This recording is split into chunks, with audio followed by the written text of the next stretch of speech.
एक प्रारब्ध आहे, एक क्रियमाण आहे, एक संचित आहे. बरं का काका, आपण जे भोगतोय ना हे प्रारब्ध, चालू आहे हे क्रियमान, आणि साचून ठेवलंय ते संचित. बस जमलं आता. शेतकऱ्याच्या भाषेत चालू पीक आहे का नाही आता शेतातलं, हे क्रियमान आहे. कणगीत साठवलेलं धान्य हे संचित आहे, आणि सकाळी गिरणीवर दळायला नेलं काका हे प्रारब्ध आहे. होतं काय, बरोबर अशा वेळेला माणसं नेमकं बोट ठेवतात. आप्पा आम्ही नाही का बरे, रात्रंदिवस भजनं करतान, कीर्तन ऐकतान, प्रवचन ऐकतान, पंढरपूरची, आळंदीची, त्र्यंबकेश्वरची वारी, कुठं चालला कीर्तनाला, कुठं चालला पंढरपूरला, कुठं चालला प्रवचनाला. अरे आम्ही कधी कीर्तनात नाही, कधी प्रवचनात नाही, कधी पंढरपूर नाही, कधी आळंदी नाही, गावातल्या सप्त्यात नाही, सप्ताला वर्गणी नाही, देत असेल त्याला देऊ देत नाही, एकही तमाशा चुकवत नाही. तरी मग आम्ही एवढे सुखी का आणि तुम्ही एवढे दुःखी का, हे नेमकं जखमीवर बोट ठेवतं.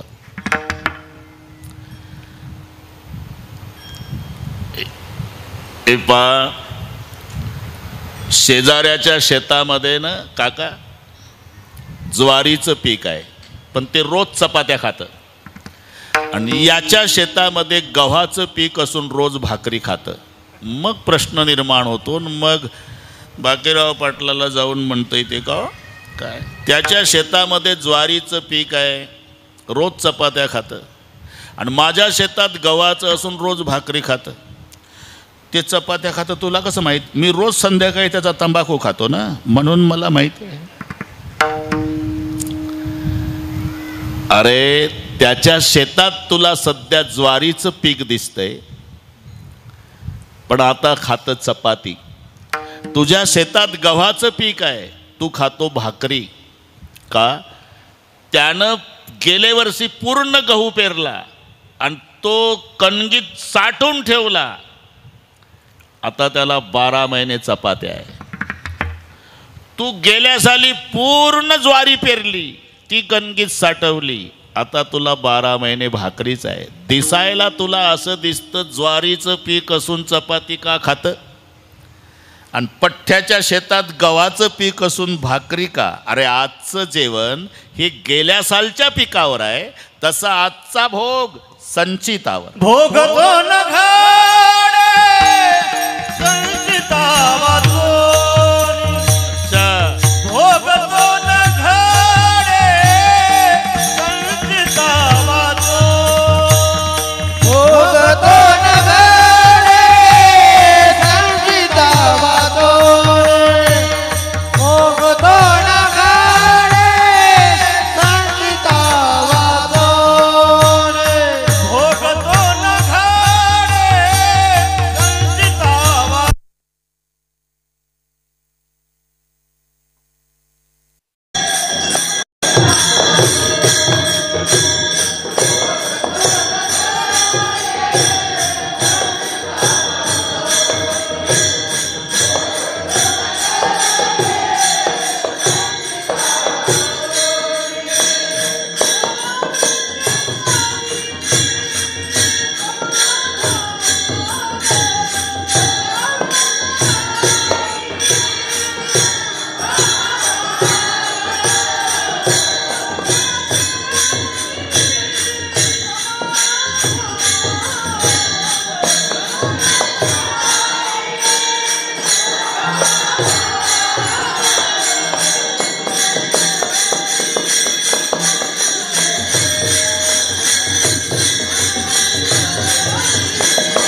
याप्रमाणे घडणार असल्यामुळे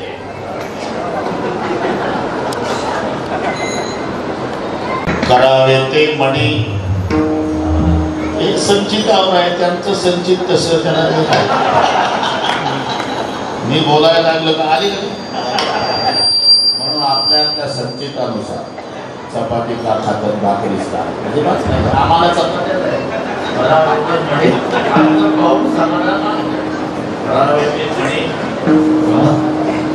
भोग तोड खडे संचितावाचे जे संचित आहे आणि हे आधी तयार झालेलं असं तिरलत पहिले रचा पाचे रचा शरीर तुलसी चिंता क्यों करे रे भज भज रे रघुवीर आधी रचना प्रारब्धाची आहे आणि मग रचना शरीराची आहे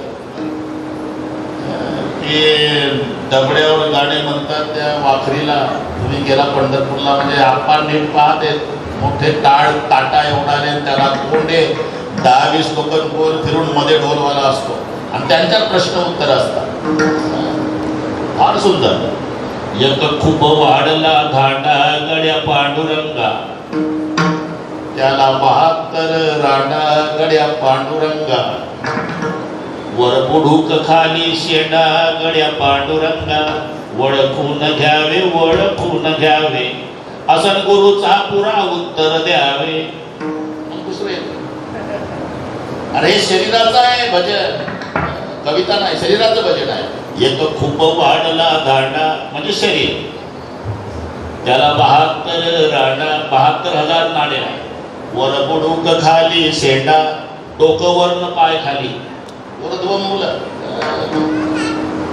एक चातुर्वर्णी ना आता तवकांदे म्हणून सांगतो एक चातुर्वर्णी नार पांडुरंगा तिला 32 भरतार पांडुरंगा नाही केला एकाचाही संसार पांडुरंगा वळखून घ्यावे असल गुरुचा पुरा उत्तर द्यावे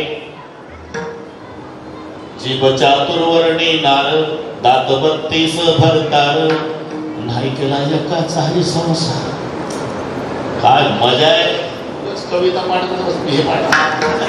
जिभेला म्हटलंय चातुर्वर्णी नार 32 दात तिचे भरतात सगळे पाडले नाही केला एकाचाही संसार एकटीच राहिली विठ्ठल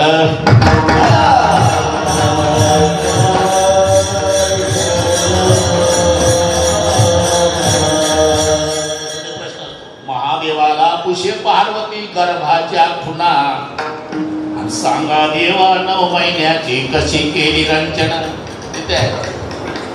आधी प्रारब्ध महादेव सांग आधी प्रारब्ध आहे पार्वती त्यानुसार म्हणजे आधी रूळ टाकलेले असतात मग धावते गाडी रेल्वेचे रूळ आधी आहे मग गाडी धावते आता रुळाला वळण आहे ना का ड्रायव्हर खूप हुशार आहे ड्रायव्हरने ठरवलं एवढं वळण घेत बसल्यापेक्षा इथून उसातून सरळ कुंदेवाडी त्याच्या बापात जाईल का आता त्यानं वळण चुकवायचा प्रयत्न केला तरी रेलगाडी वळण घेत जाणार का आता ड्रायव्हरच्या ताब्यात नाही गाडी रुळाच्या अधीन आहे जसे रुळाला वळण आहे पैठणकर तशीच गाडी जाणार आहे तसं आम्ही दुःख न भोगण्याचा प्रयत्न केला तरी भोगावंच लागतं कारण ते हतव आहे प्रारब्ध अधीन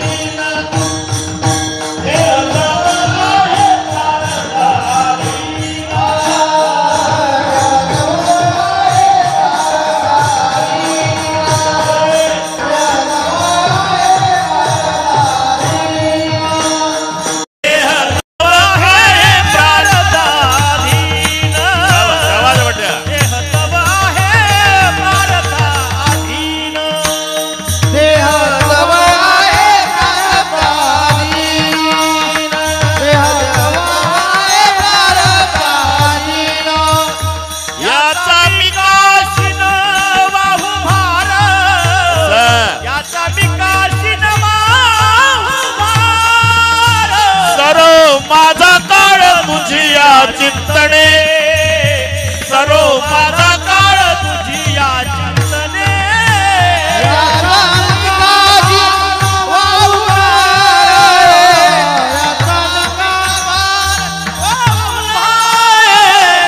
माझा काळ तुझ्या चिंतने करो माझा काळ तुझ्या चिंतने हे प्रारब्ध अधीन याचा विकास नवा भार याचा विकास नवा भार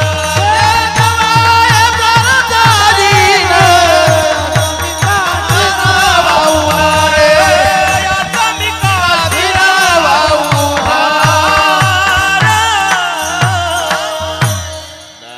हा तसा प्रवास आहे काका. आणि प्रवास जर सिद्ध झाला, आपण प्रवासी आहोत. काय म्हणतील तुम्ही नागपूरहून चांदवडला आला, तुम्ही प्रवासी, आपण सगळेच प्रवासी.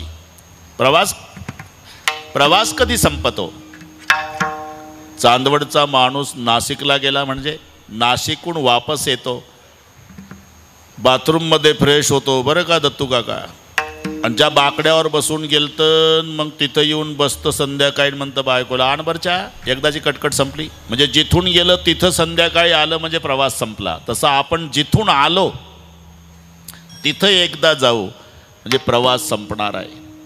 आणि जर प्रवास सिद्ध झाला, जीवनाचा प्रवासच आहे, आणि जर प्रवास सिद्ध झाला तर प्रवास हा वयमानावर नाही, तिकिटावर आहे, हे लक्षात ठेवा. ज्याचं तिकीट जिथे संपलं तिथे त्या प्रवाशाला उतरावंच लागतं. उलट तुम्ही पाहिलेलं आहे माझ्यापेक्षा जास्त. 20 वर्षाचा तरणा बांड नातू मरतो काका, 20 वर्षाचा, आणि 90चा आजोबा काठी टेकत प्रेत यात्रेत. ज्याचं प्रेत जळतं चितेत ते जवान पोरगा आहे 90चं, आणि जे हुंदके देव देऊन रडतं तो आजोबा आहे 90चा. असं का झालं? अरे तिकीट संपलं. विठ्ठल विठ्ठल.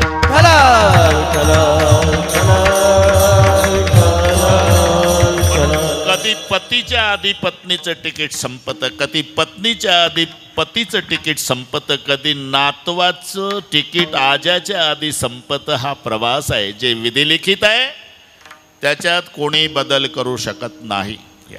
भोगतोण घडे संचिता वाचुणी, जे संचितात आहेत त्याप्रमाणे घडत असतं. म्हणून करावे ते मनी समाधान, करावे ते मनी.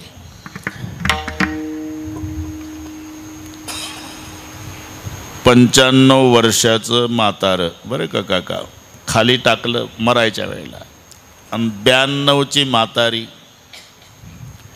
अजून मेलं नव्हतं ते.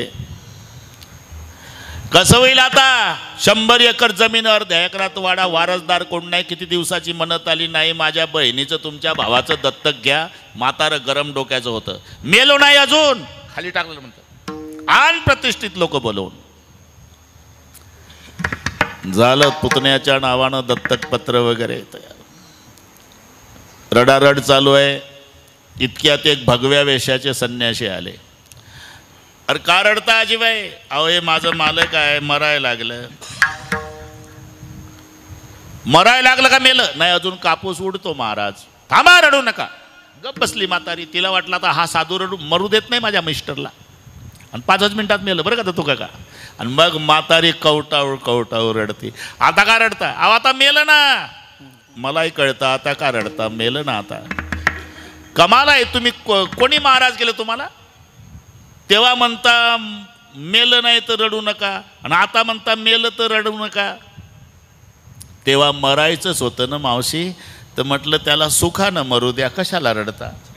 पण आता मेलं ना. आता मेलं मलाही कळतं, पण आता माझा प्रश्न आहे आजीबाई, तुम्ही किती वर्षे रडल्यावर म्हातारं उठून बसल? महाराज मी इथून पुढं जन्मभर रडू रडू मेली तरी म्हातारं नाही उठायचं. नाही ना? नाही. मग माझं ऐका का? इथून पुढचं आयुष्य रडण्यात घालवण्यापेक्षा माझ्या नशिबात होतं तसं घडलं असं समजून करावे ते मनी समाधान.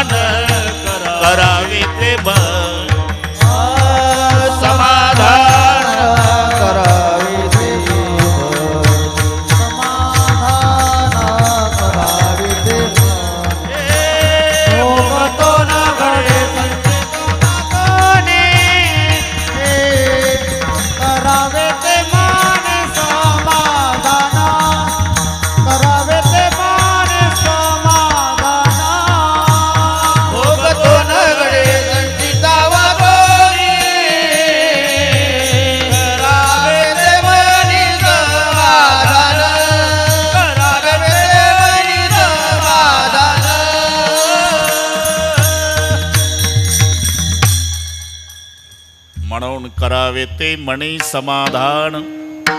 आपण जीवनाच्या यात्रेत एकत्रित आलेलो यात्रिक आहे बरं का दत्तू काका. हे लावलेले संबंध आहे, नाही तर कोणाचा कोणाशी न घडे संबंध. लावलेले संबंध आहे. चांदवडचा पाटील, त्याला घोड्यावर बसायची सवय होती बरं का भाऊ. चांदवडच्या पाटलाला घोड्यावर. आणि एक वडाई भोळीचा पाटील, त्याला गादीवर झोपायची सवय. वडाई भोळीला दोघांची भेट झाली. त्यानं डोक्यावर गादी घेतली होती. चांदवडचा पाटील घोड्यावर बसून गेलता. कुठं? मुंबई. तुम्ही? मलाही मुंबई. मग जाऊ बोलत चालत, काही संबंध नाही. हे चांदवडचं आणि ते वडाई भोळीचं. ते चाललं डोक्यावर गादी घेऊन आणि हे घोड्यावर बसून. गावोगावचे लोक चर्चा करायचे, घोड्यावरचं पाटील मालक असलं पाहिजे, गादी घेऊन चाललं हे नौकर असलं पाहिजे. काही संबंध नव्हता, नुसती भेट झाली.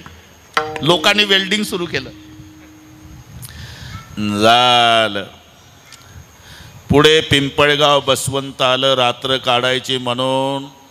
वडाई भोईच्या पाटलानं गादी टाकली लिंबा झाडाखाली, खोडाला डोकं टेकून पायाची आडी मारून बसला. चांदवडच्या पाटलानं खुंटी ठोकली, घोडं बांधलं, खरारा सुरू केला. पुन्हा पिंपळगावचे लोक, ते गादीवर बसलं का नाही, मालक असलं पाहिजे. आणि घोडं खाजवे, हे नोकर. दिवसभर हे नोकर आणि रात्रभर ते नोकर. अरे काही संबंध नाही. हे चांदवडचं ते वडाई भोईचं, पण लोक वेल्डिंग करायचे. अगदी तसं आहे. पिताजी कहे पुत्र मेरा है, माताजी कहे बेटा मेरा है, ना माता का ना पिता का, ये तो जन्म देने का नाता है. भाई कहे बहन मेरी है, बहन कहे भाई मेरा है, ना बहन का ना भाई का, ये तो रक्षाबंधन का नाता है. ससुरा कहे जावई मेरा है, सास कहे जावई मेरा है, ना ससुरे का ना सास का, ये तो लड़की देने का नाता है. तो काया नगर का सौदागर, तुझे अपने वतन पे जाना है. बस हे सगळे पाठ आहे तुम्हाला. हा प्रवास आहे. ज्याचं तिकीट जिथे संपत तिथे त्याला उतरावंच लागतं.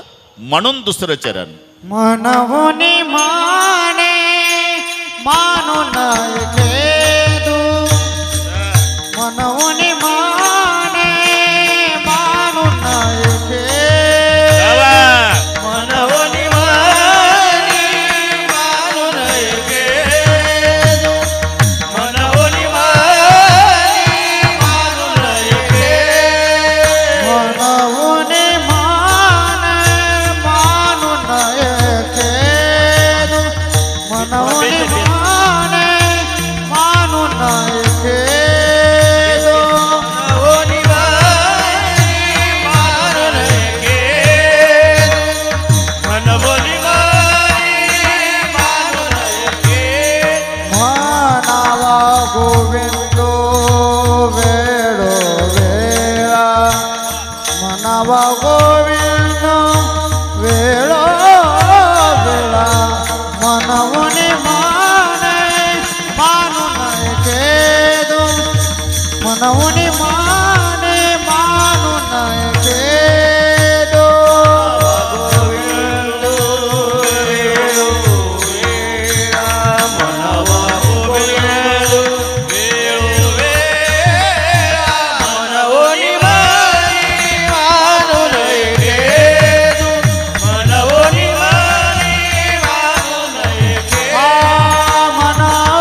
आयुष्य संपलं, एक दिवस जायचं आहे.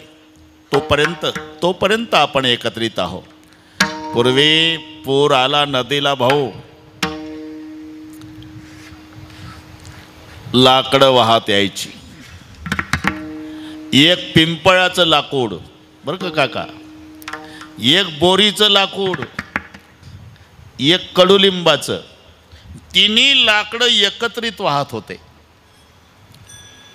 आणि जेव्हा बंधारा लागला, बंधाऱ्याहून पाणी जोरात पडतं, पिंपळाचं गेलं उजव्या भागाला, बोरीचं गेलं डाव्या भागाला आणि कडुलिंबाचं गेलं महासागराला.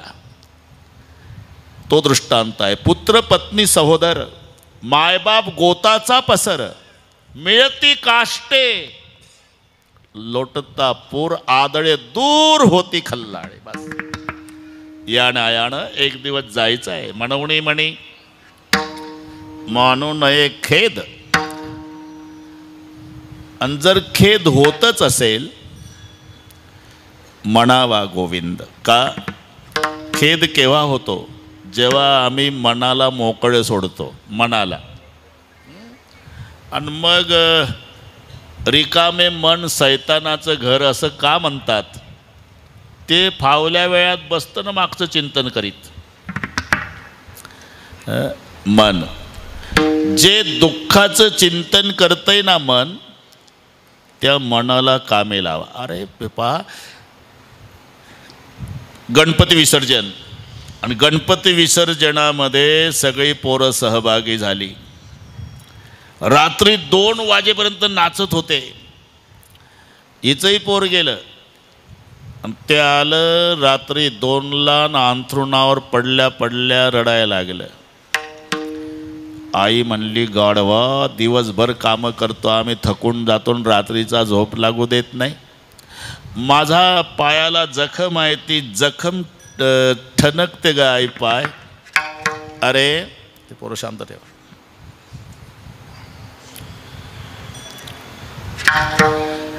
अरे त्या जखमेकडे लक्षच देऊ नको, आई म्हणली. मुलगा म्हणला, आई तू कितवी शिकली होती? तू तुझ्या कॉटवरून उपदेश करते का? जखम माझ्या पायात आहे, ती चिघळली, ती ठणकती, आणि तू म्हणते लक्ष देऊ नको. आता माझा प्रश्न आहे, रात्री 2 वाजेपर्यंत ते पोर नाचलं, तेव्हा जखम नव्हती का काका?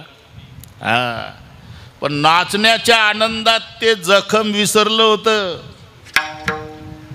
आता कॉटवर पडलं, रिकामी वेळ आहे, आणि मग मनापासून जखमेचं चिंतन चालू झालं, मग रडतंय. तेव्हा मन जखमेकडे नव्हतं, गणपती विसर्जनाच्या आनंदात होतं. तेव्हा जखम असून ते रडलं नाही. आता रिकामं मन झालं, ते जखमेचं चिंतन करतं. मानू नये खेदू, आणि होत असेल तर त्या मनाला काम लावा. म्हणावा गोविंद वेळोवेळा, म्हणावा गोविंद वेळोवेळा, म्हणावा गोविंद.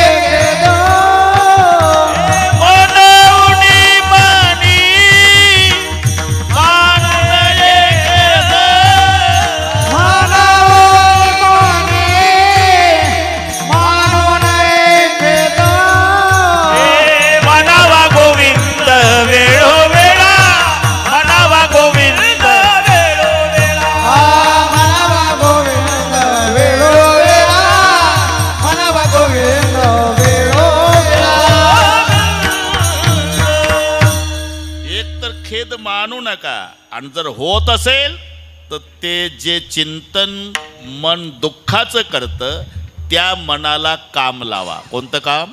म्हणावा गोविंद वेळोवेळा. आणि गोविंद नामामध्ये दुःखाचा विसर पाडण्याची ताकद आहे. सगळ्या विसर पडला गोपिकांना सगळे पाठ आहे तुम्हाला. दही घ्या, दूध घ्या, लोणी घ्या, गोविंद घ्या कोणी दामोदर घ्या गे.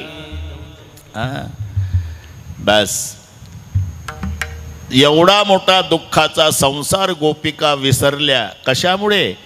गोविंदाच्या नामचिंतनामुळे. म्हणजे दुःखाचा विसर पाडण्याची ताकद गोविंदाच्या नामात असल्यानं म्हणावा गोविंद वेळोवेळा.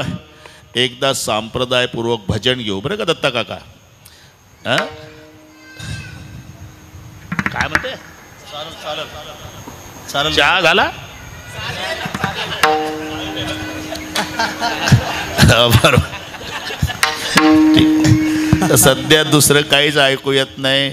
सरपंच चहा, उपसरपंच चहा, प्रेमाचा चहा, तरी बिल घेता येते म्हणून म्हटलं चहाचा एकदा. विठोबार कुमाई जय जय विठोबार कुमाई. विठोबार कुमाई जय जय विठोबार कुमाई.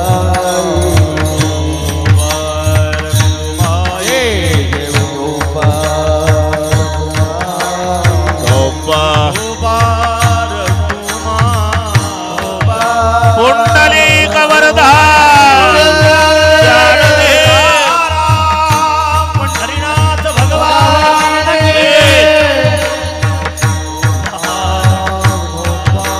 विठोबार कुमाई. जय जय विठोबार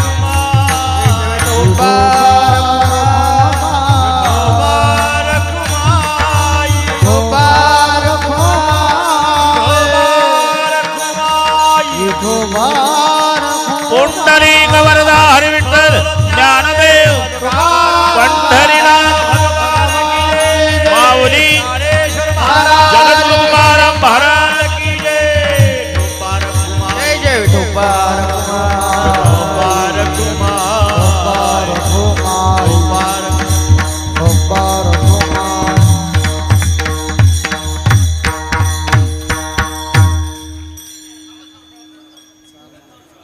चाल म्हणा.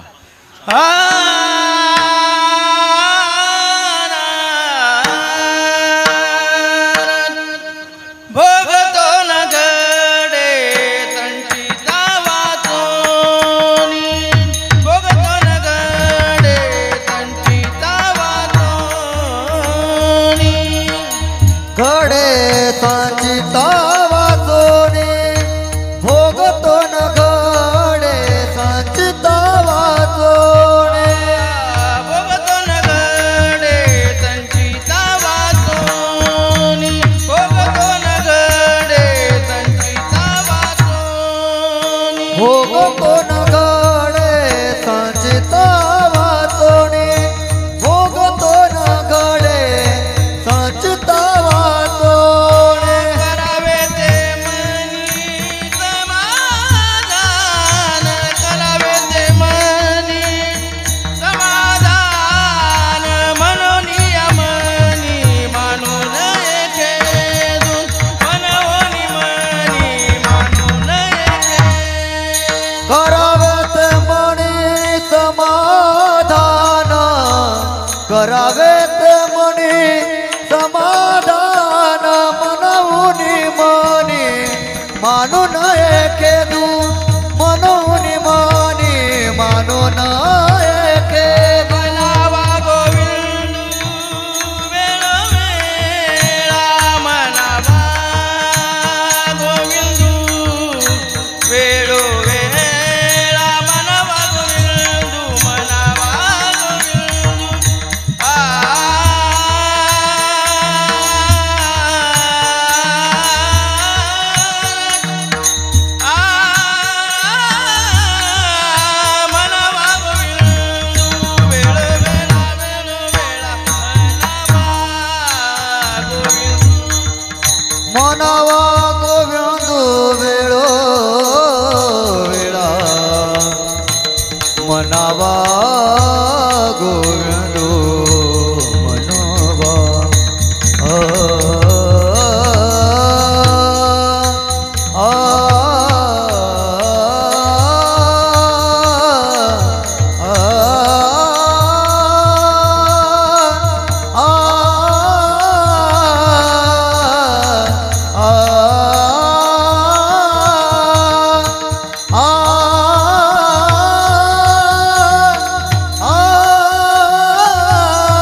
भोगतो न घडे संचिता वाचुणी करावे ते म्हणे समाधान म्हणवणी मणी मानुणे खेद आणि म्हणावा गोविंद वेळोवेळा.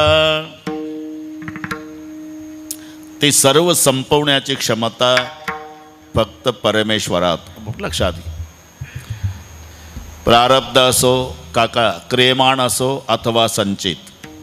आता त्याला ते हिडीस स्वरूप देण्यात आलं आणि त्याच्या कॅसेट घरोघरी चालू आहे.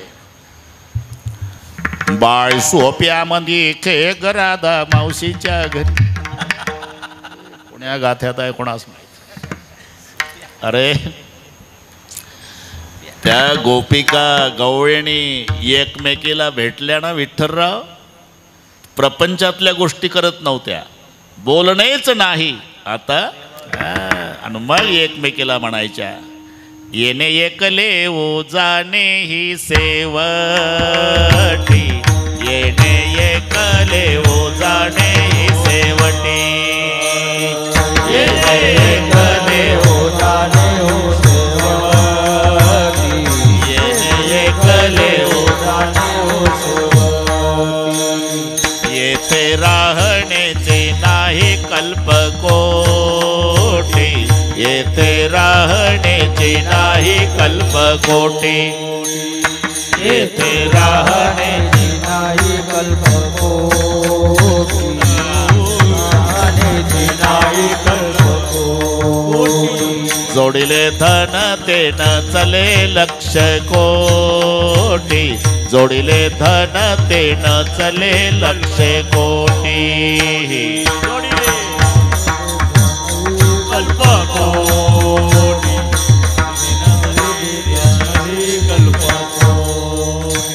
म्हणून आली या सावळ्याचे भेटी. सावळ्याच्या भेटी. म्हणून आली या सावळ्याचे भेटी. सावळ्याच्या भेटी. आता घाला ओयाच्या पायावरी. आता घाला ओयाच्या पायावरी. घाला ओयाच्या पायावरी. घाला ओयाच्या पायावरी. तदेही जाणे ही सेवटी. येथे राहण्याची नाही कल्पकोटी. जोडले धडके न चले लक्ष कोटी. म्हणून आली याच्या सावळ्याच्या भेटी हो.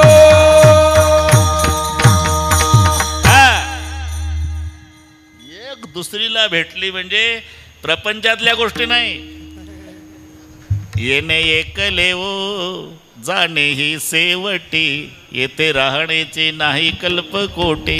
जोडिले धन तेन चले लक्ष कोटी. म्हणून आली या सावळ्याचे भेटी हो. आता घालावो याच्या पायावरी. हा चुकविलो जन्माची मूर्ती. त्यात कारण सांगतो. चोऱ्या केल्या काका. चोऱ्या केल्या म्हणजे काही कमी आहे का त्याच्या घरी? अरे एवढ्या गायी नंद पाटलाकडे 5 पदव्या आहे तेव्हाच्या. नंद उपनंद ऋषभाणू. ऋषभाणूवर नंदराज. गर्ग संहितेमध्ये गर्गाचार्य सांगतात. आणि त्या गायीवर पदव्या होत्या. 5 लाख गायी उपनंद, 9 लाख गायी नंद, 10 लाख गायी ऋषभाणू, 50 लाख गायी ऋषभाणूवर. कोटीम गवाम गृह्य यस्य नंद राजस येवही इति गर्गाचार्य उवाच. 1 कोटी गायी त्याला पदवी नंदराज. काका मग दूध किती होत असेल? 1 लिटर 150 ग्राम. आमची जर्सी चालली राव 27. म्हणून यशोदा रागुण म्हणायची भोर होते हुए आप जल्दी दौड़ करके चलाते हो, लेकिन मुझे आपका सच नहीं लगता, क्योंकि हमारे घर में अगर माखन का कीचड़ होता है तो हमारा बच्चा आपके घर में कैसा आ सकता है. यशोदा म्हणायची अगं माझ्या घरी दह्या दुधाचा चिखल आहे. परवा म्हशीचं पारडू तुपाच्या टाकीत फसून मेलं. म्हशीचं पारडू तुपाच्या टाकीत फसून मेलं. एवढं दही दूध ताक लोणी माझ्या घरी. मग कपभर ताक चोरायला किसण्या येतो का तुमच्या घरी? मग त्याच्यातल्या काही प्रामाणिक होत्या त्या खरं बोलायच्या. यशोदे काय चोरलं सांगू? प्रारब्ध हे शिळे दही माझे खादले गे बाई. क्रियमान दूध साई ती मुखे वतली, संचित हे शिळे लोणी याची केली धूळधाणी, संकल्प विकल्प दुधाणी तेई फोडिली कृष्णे. या 3 गोष्टी पहा. दह्याला म्हटलंय प्रारब्ध, दुधावरच्या साईला म्हटलं क्रियमान आणि लोण्याला म्हटलं संचित. म्हणजे तुझ्या कृष्णानं दही खाल्लं म्हणजे प्रारब्ध संपवलं, दुधावरची साय म्हणजे क्रियमान आणि लोणी म्हणजे संचित. म्हणून शब्द आहे प्रारब्ध क्रियेमान.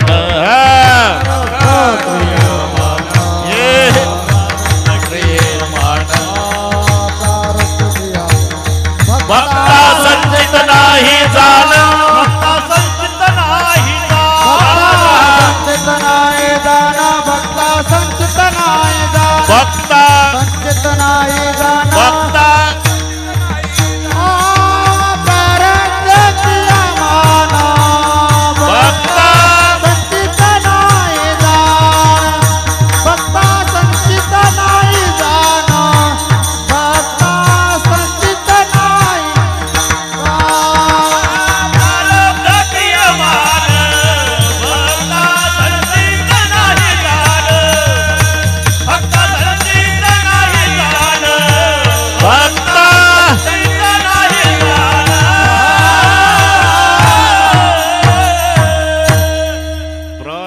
क्रियमान. तसा पुढचाही न तितक्याच तात्कीचा पाहिजे, मग अर्थ स्पष्ट होतो. जाण हा हलंत नको, जसा हा आहे तसा आहे. प्रारब्ध क्रियमान भक्ता संचित नाही जाण. न वर ताकदच आली पाहिजे तर, नाही तर संचित नाही जाण मजा जाते. विठ्ठला प्रारब्ध क्रियमान भक्ता संचित नाही जाण. कशाच्या म्हणालास म्हणून त्याच्यात ही क्षमता असल्यामुळे दुसरं काही करू नका, म्हणावा गोविंद वेळोवेळा. आणि ठरलंय माणसाचं, वाईट झालं देव कोपला म्हणतोय, देव चांगलं झालं पठ्ठ्यानं केलं म्हणतोय. हे एवढं याच्याकडे आहे, जेवढं जेवढं चांगलं झालं ते पठ्ठ्यानं, आणि वाईट झालं की देव कोपला. अरे त्याच्याकडे ते खाताय का कोपण्याचं? अरे तो करुणेचा समुद्र आहे, कृपानिधी आहे, दया सागर आहे, तो रागवल कसा? मग एक लक्षात घ्या, जाहीर झालं भाऊ, जाहीर झालं. नदी काठची गावं सावध, द्राक्षेवाले गारपीट आहे का तिकडे कसं विचारत होते आम्हाला संत्र्याच्या वेळेस.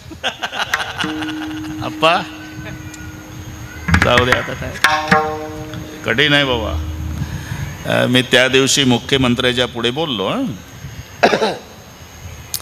आता कोणी वाली नाही कास्तकाराला, कोणतंही सरकार येऊ द्या.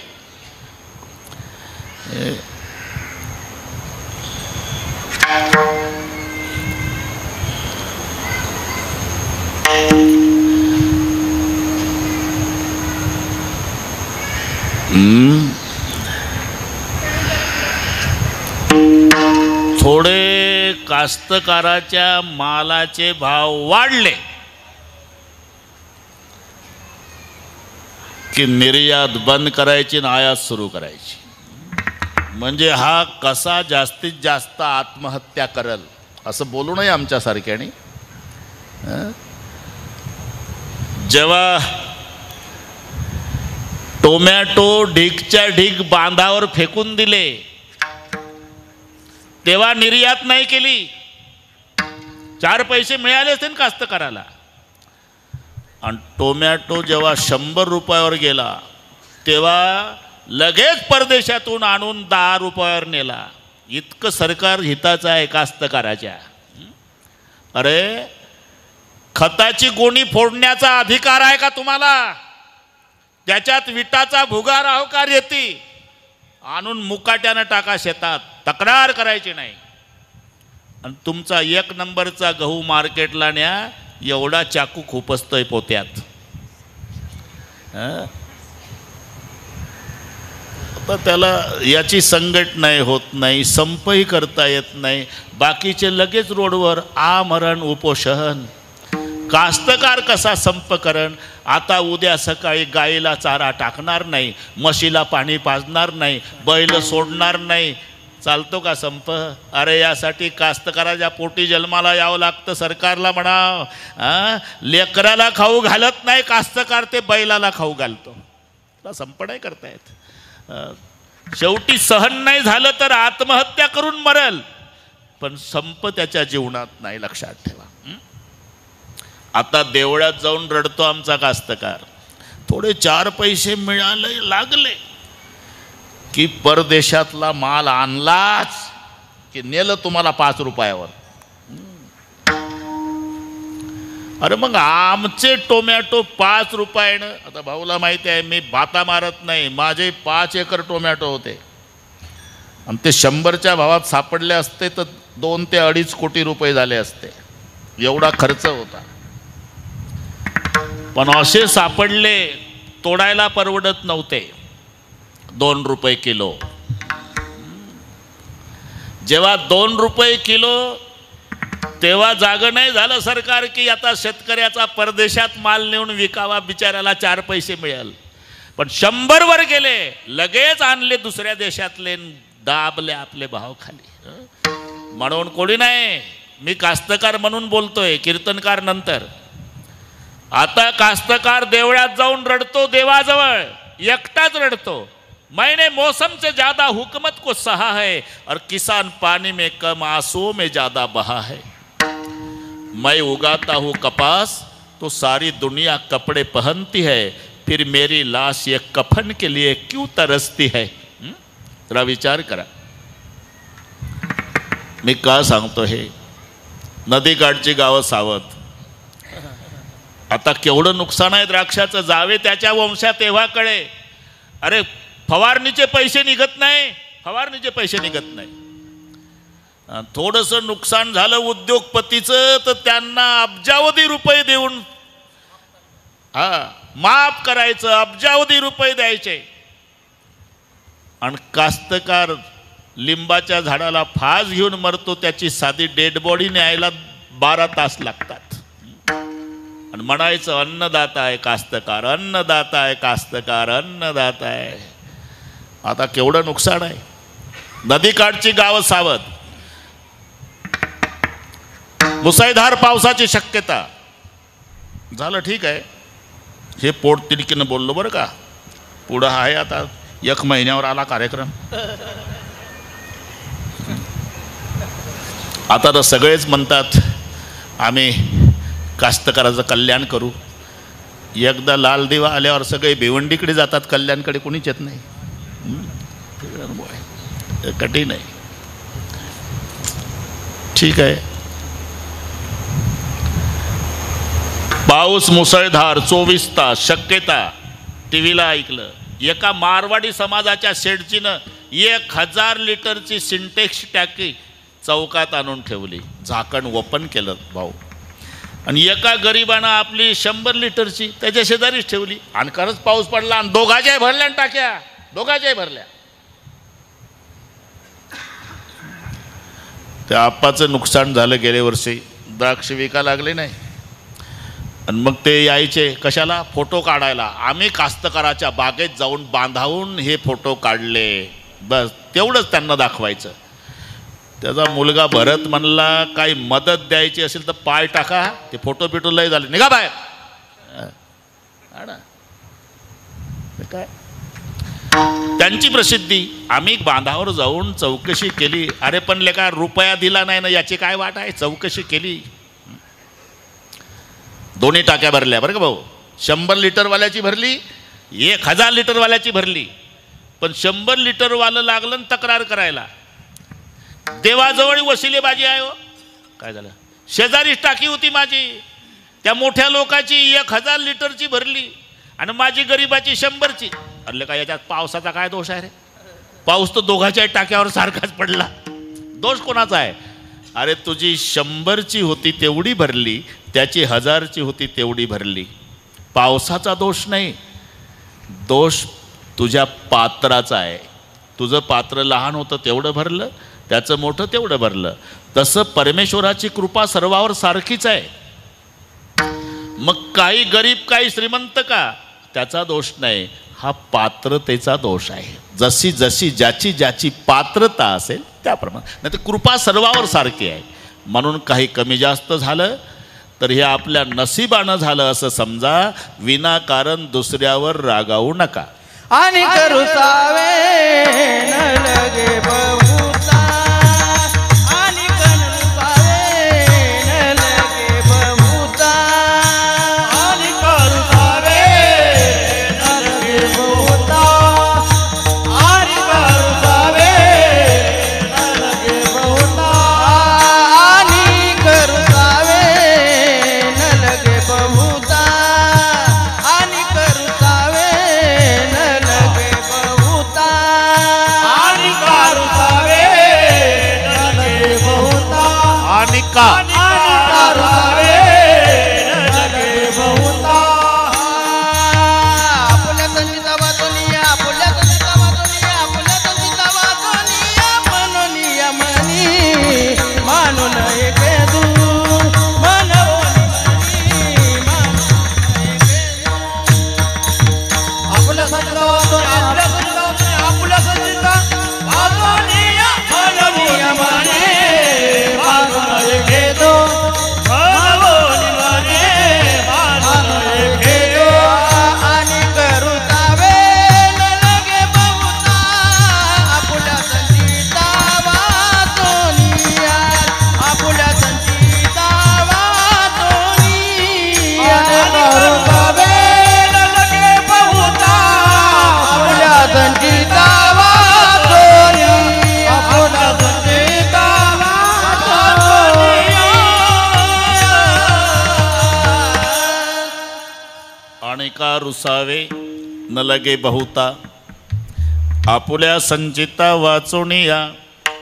रुसायचं असेल तर स्वतःला प्रश्न विचारा. काय प्रश्न विचारा?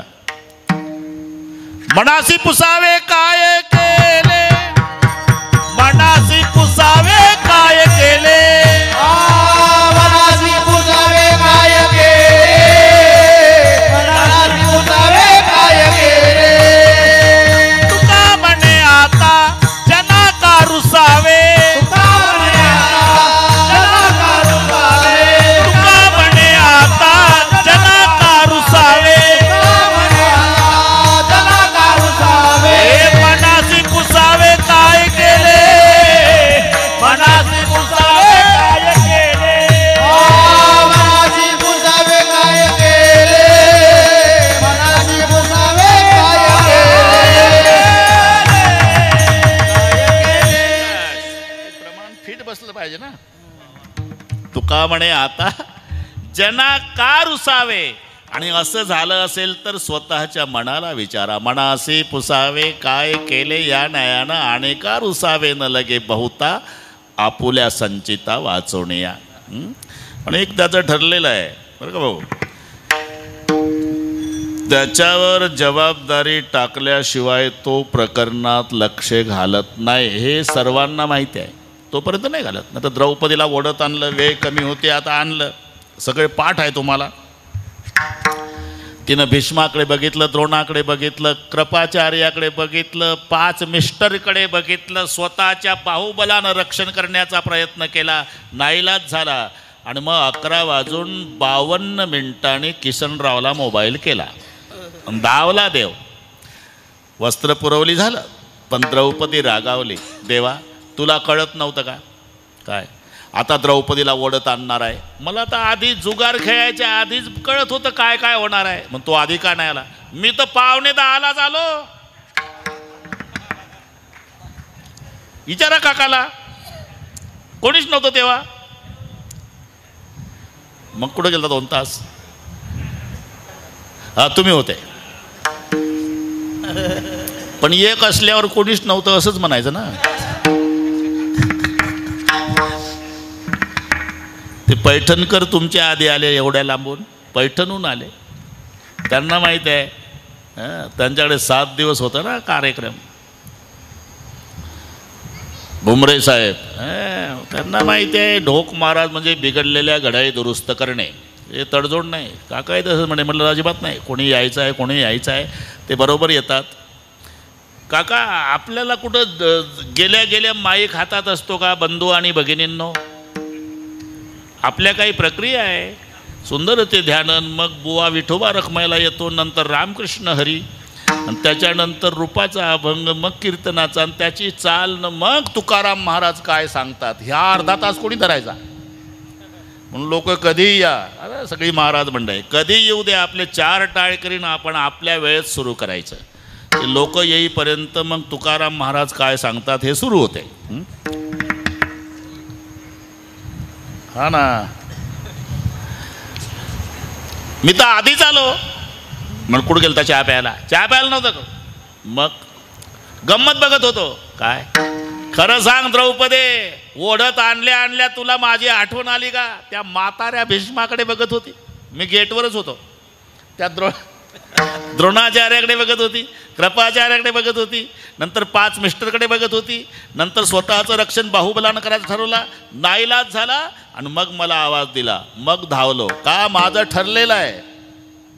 हे तू कमने भार हातने वारी, तू कमने भार हातने वारी, तू कमने भार हातने वारी, तू कमने भार हातने वारी,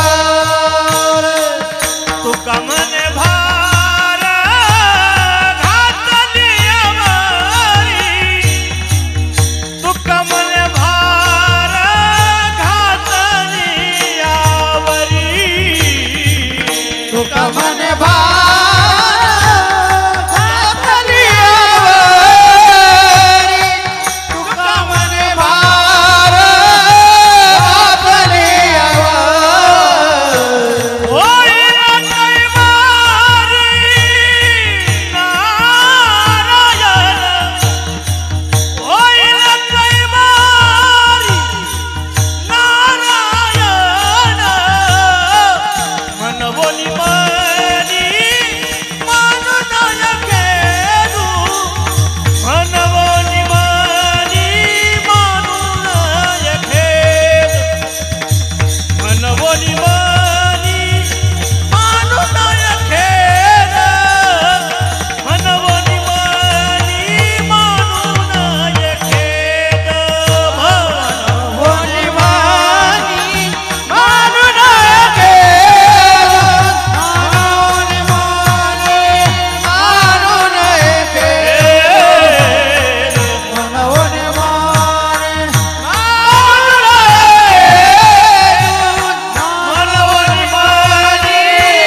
मानुन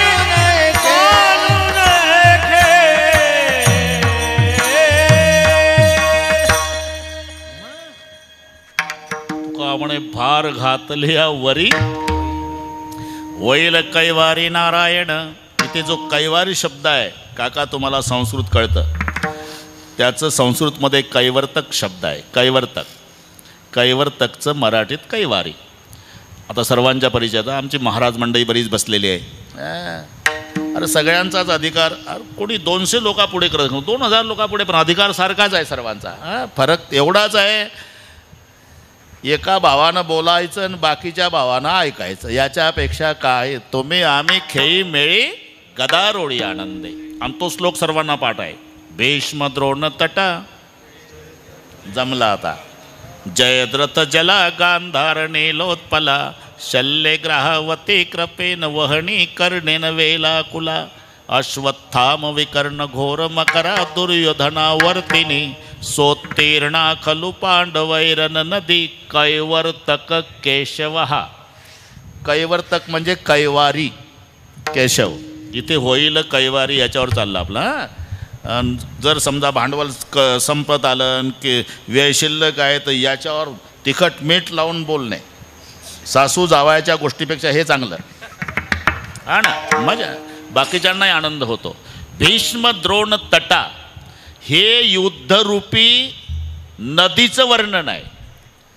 रण नदी सोत्तीर्णा खलु पांडवय रण नदी. म्हणजे युद्धरूपी नदी. आता नदी म्हटलं की तिला 2 काठ आले. मग 2 काठ कोण आहे? एक भीष्माचार्य आणि एक द्रोणाचार्य. महाभारतातलं युद्ध, या युद्धरूपी नदीचे ठरले सर 2 काठ. एक भीष्म आहे आणि एक द्रोण आहे. जयद्रथ त्या नदीतलं पाणी आहे. जयद्रथ जला गांधार नीलोत्पला. ते गांधारीचे 100 पोरं, त्याच्यातले कमळ आहे पाण्यातले. शल्य ग्राहवती कर्णेन शल्य ग्राहवती कृपेन वहणी कर्णेन वेलाकुला. हे मोठे मोठे पाण्यातले भोर आहे. भोर आहे, इतकं खोल पाणी आहे ते. त्याच्यात मगर आहे. मगर अश्वत्थामा विकर्ण घोर मकरा, या मगरी आहे दुर्योधनासहित. अहो मग भीष्मद्रोण नदीचे काठ आहे, जयद्रथ पाणी आहे, हे कौरव कमळ आहे, कर्णासारखे भोवरे आहे ना अश्वत्थाम्यासारख्या मगरी. हो, मग हे 5 भाऊ एवढी नदी तरले कसे? सोत्तीर्णा खलू पांडवैरन नदी. उत्तर आहे कैवर्तक केशवा होईल कैवारी नारायण. होईल कैवारी नारायण. होईल कैवारी नारायण. त्यानं कैवार का घेतला? 2 पार्ट्या झाल्या त्यानं. 2 पार्ट्या. कृष्ण म्हणाले, हे पाय दुर्योधन, माझं सैन्य एका भागाला आणि मी एका भागाला, तुला काय पाहिजे? त्याला वाटलं याचा एकट्याचा काय उपयोग आहे, मला तुमची मिलिटरी पाहिजे. ठीक आहे, दिली. अर्जुना, मला फक्त तू पाहिजे देवा, तुझ्यावर जबाबदारी टाकली की विजय आमचा आहे. मग भार घातली यावरी. जमला. होईल कैवारी नारायण म्हणून म्हणी मानुणे खेद म्हणावा गोविंद भेळ. त्या उषाताईचीच इच्छा होती बरं का दत्तू काका. मी यायचो पूर्वी, मुक्कामही करायचो. सतपालची तब्येत, सतपालची म्हणजे गणेशची. गणेश पहिलेपासून तसाच आहे, चौकोनी. म्हणून त्याला मी विनोदाने सतपाल म्हणायचो लहानपणापासून. सतपाल. विजयराव वसंतरावजी राऊत, दत्तू काका, अलकाताई. आता सर्वांच्या जीवनामध्ये हा दुःखाचा डोंगर आहे. गणेश असेल,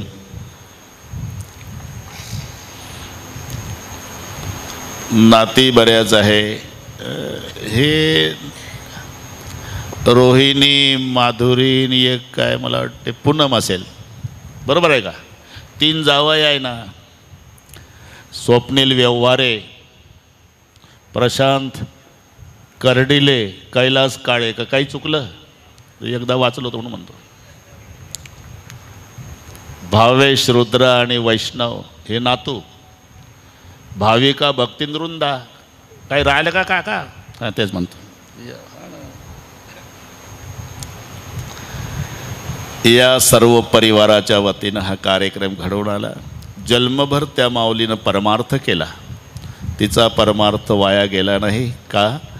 तिच्या स्मरणार्थ कितीतरी महाराज मंडळी या ठिकाणी उपस्थित आहे. हे तिच्या परमार्थाची पोच पावती आहे. आणि म्हणून सद्गती द्यावं वगैरे काही वशिला लावायची गरज नाही. तिचा जन्मभरचा परमार्थच तिला सद्गती देणार आहे. आता एकच प्रार्थना, हे दुःख डोंगरा एवढं आहे, ते पेलण्याची ताकद या राऊत परिवाराला माझ्या पांडुरंगानं द्यावी एवढी इच्छा. आता माऊलीचं भजन, जय विठ्ठल, आणि मग सर्वांचे आभार मानण्यात येईल.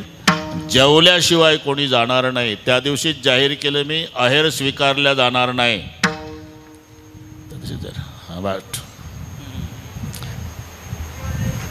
ज्ञानेश्वर माऊली, ज्ञानराज माऊली. जय जय ज्ञानेश्वर माऊली, ज्ञानराज माऊली. ज्ञानेश्वर माऊली, ज्ञानेश्वर माऊली, ज्ञानेश्वर माऊली. विठ्ठल जय जय विठ्ठल. बोलिले कुरे.